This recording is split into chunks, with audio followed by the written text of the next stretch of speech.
ذخیرہ اندوزی کرنے والا مجرم ہوتا ہے، گنہگار ہوتا ہے، فاسق و فاجر ہوتا ہے۔ تو میرے بھائی پھر کاروبار کیسے ہوگا اگر ذخیرہ اندوزی کی اجازت نہیں ہے؟ تو جب آپ کا سامان سٹور میں نہیں پڑا ہوگا تو آج کا سامان تو بھی ختم ہو جائے گا۔ دکان ماشاءاللہ آپ کی بڑی چلتی ہے، اگر ذخیرے کی اجازت نہیں ہے تو کل کیا بیچیں گے؟ کاروبار کا تو دار و مدار انحصار کس پہ ہے؟ ذخیرہ اندوزی پہ۔ تو اس لیے اصول یہ ہے میرے بھائی یاد رکھیے گا، وہ ذخیرہ اندوزی ممنوع ہے جس کی وجہ سے لوگوں کو نقصان ہو رہا ہو۔ اور اس کی دو صورتیں ہو سکتی ہیں۔ پہلے نمبر پہ کہ آپ ذخیرہ اندوزی کر کے بیٹھے ہیں، لوگ باہر بھوکے مار رہے ہیں، ان کو چیز مل ہی نہیں رہی۔ دوسرے نمبر پہ چیزیں ملتی ہیں لیکن آپ نے اتنی تعداد میں ذخیرہ کر لیا ہے کہ مارکیٹ میں مہنگائی پیدا ہوگی آپ کی وجہ سے، تو یہ ذخیرہ اندوزی کیا ہے؟ ممنوع ہے۔ لیکن وہ چیز جو مارکیٹ میں میسر ہے، موجود ہے، آپ اس کو گھر میں رکھ دیتے ہیں، 6 مہینے بعد ریٹ تھوڑا سا بہتر ہو جائے گا، بیچوں گا، کوئی حرج نہیں۔ بلکہ یہ حدیث بیان کرنے والے کون سی حدیث؟ اللہ آپ لوگوں کو ضائع کہتے کہ ذخیرہ اندوزی کرنے والا مجرم ہوتا ہے، یہ حدیث بیان کرنے والے سعید بن مسیب تابعی لوگوں نے کہا حضرت آپ ہمیں حدیث سنا رہے، خود آپ ذخیرہ اندوزی کرتے ہیں۔ کہا صرف میں نہیں کرتا، جس صحابی نے مجھے حدیث بتائی تھی معمر بن عبداللہ، وہ بھی ذخیرہ اندوزی کرتے ہیں۔ تو یہ کیا نہیں ادھر حدیثیں تو ذخیرہ اندوزی کر رہے ہیں، تو اس کا مطلب یہی تھا کہ وہ ذخیرہ اندوزی جو جائز ہے جس میں لوگوں کو نقصان نہیں ہو رہا وہ آپ کر سکتے ہیں۔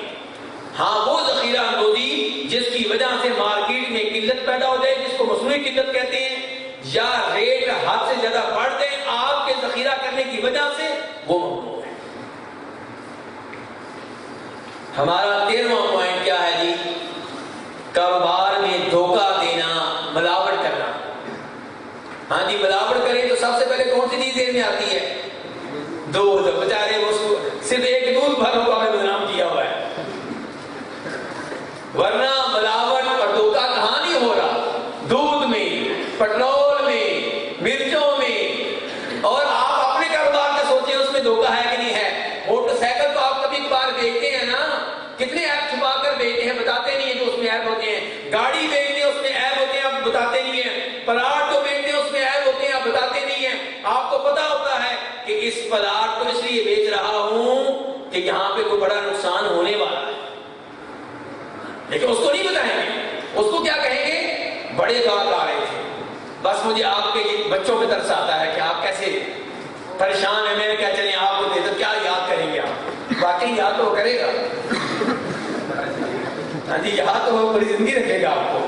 تو کہنے کا مطلب ہے ہر آدمی تقریباً جتنا دھوکہ دے سکتا ہے دے رہا ہے۔ آپ کو ہلکی مثال دیتا ہوں، یہ پھل بیچنے والے، یہ کیلا بیچنے والے، یہ آم بیچنے والے، سیب بیچنے والے، ریڈی پہ کیسے سیب بتایا ہوتا ہے جی؟ تو کیا یہ دودھ والے سے کم ہے؟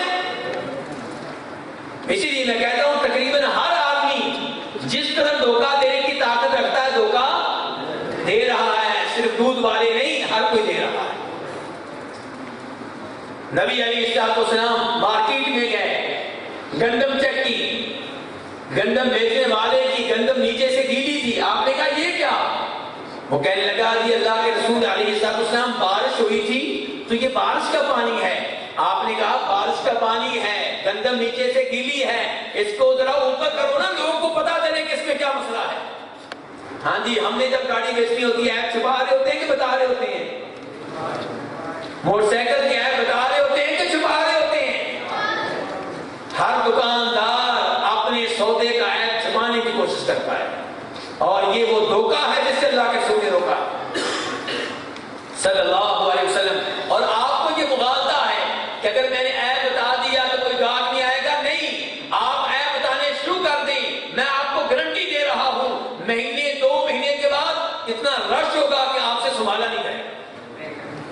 ہر آدمی کہے گا میں ادھر جاتا ہوں، جو دکاندار خود ہی بتا دیتا ہے کہ اس میں کیا مسئلہ ہے۔